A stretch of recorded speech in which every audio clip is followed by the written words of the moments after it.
تو ہم نے معرب جو ہے وہ سمجھ لیا. اب ہم سمجھتے ہیں کہ مبنی کیا ہوتا ہے.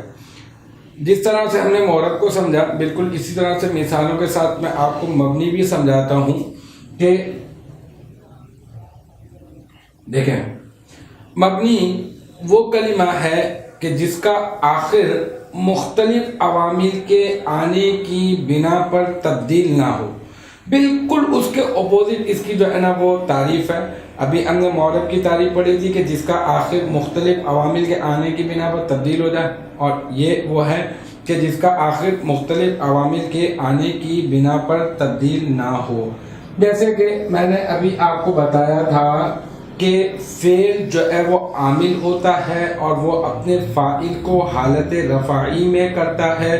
اب حالت رفعی کیا ہوتی ہے یہ تو انشاءاللہ تعالی آپ کو آگے جب ہم لوگ اسباق پڑھیں گے تو وہ آپ کو معلوم چل جائے گا. لیکن فی الوقت ابھی آپ اتنا ضرور سمجھ سکتے ہیں کہ یہ جاء فعل ہے، اور یہ جو ہاؤلائی ہے نا یہ اس کا فاعل ہے، اور فاعل حالت رفعی میں ہوتا ہے. جیسے کہ میں نے آپ کو بتایا تھا معرب کی مثال دیتے ہوئے، تو جاء زیدن، یہ زیدن کے اوپر جو دو پیش آئے ہیں وہ کس وجہ سے؟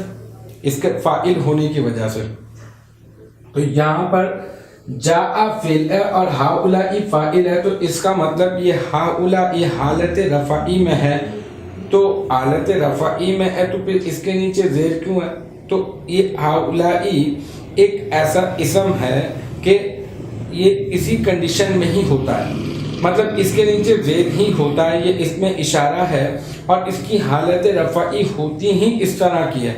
تو ٹھیک ہے، حالت رفعی اس طرح کی ہوتی ہے، یہ بات تو سمجھ میں آ گئی.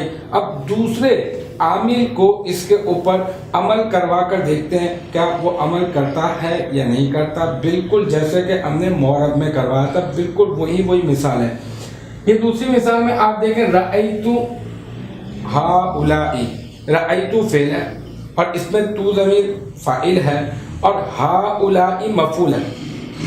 تو ہاؤلائی مفعول ہے تو پھر ہاؤلا آ ہونا چاہیے تھا اگر اس پر قیاس کریں زیدن کے اوپر، کیونکہ زیدن جب حالت رفعی میں تھا تو زیدن تھا، اور جب حالت نصبی میں ہوا تھا اور جب مفعول بن رہا تھا تو کیا بنایا تھا آپ نے؟ زیدن. تو جب یہ حالت رفعی میں ہے تو آپ نے اس کو ہاؤلائی بنایا، اور جب یہ حالت نصبی میں ہو تو پھر آپ کو ہاؤلا بنانا چاہیے. تو ہم کہیں گے نہیں، یہ ایک ایسا کلمہ ہے جو مبنی ہے، جس کا آخر تبدیل نہیں ہوتا، چاہے اس پر کوئی جیسا بھی عامل آ جائے، مختلف عوامل کے آنے کی بنا پر اس کا آخر تبدیل نہیں ہوتا ہے. یہ ایک ایسا کلمہ.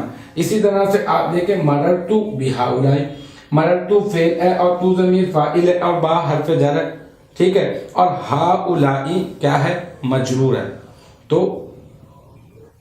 اس کے نیچے زیر ہے، مطلب جو اس کی حالت رفعی تھی وہی حالت یہاں پر بھی حرف جر آنے کے بعد بھی ہے. تو اس کا مطلب اس میں کوئی رد و بدل، کوئی تبدیلی ہوئی نہیں تینوں صورتوں کے اندر. جبکہ معرب جو کلمہ تھا وہ تبدیل ہو رہا تھا، پہلے زیدن بنا، پھر زیدن بن گیا. لیکن یہ ہاؤلائی جب فاعل بن رہا ہے جب بھی ہاؤلائی، اور جب مفعول بن رہا ہے جب بھی ہاؤلائی ہے، اور جب یہ مجرور واقع ہو رہا ہے اس سے پہلے اگر حرف جر آ رہا ہے جب بھی ہاؤلائی ہے.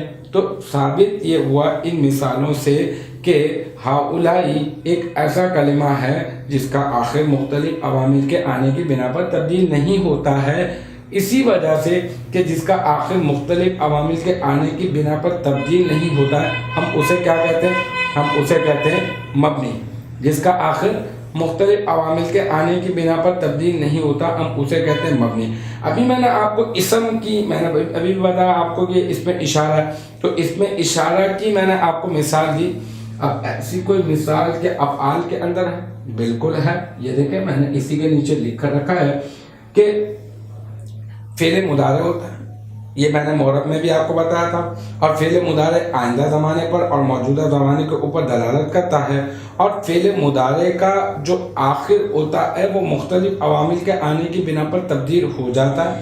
یہ بھی میں نے آپ کو مثال دی تھی، جیسے یدرب سے یدرب، جیسے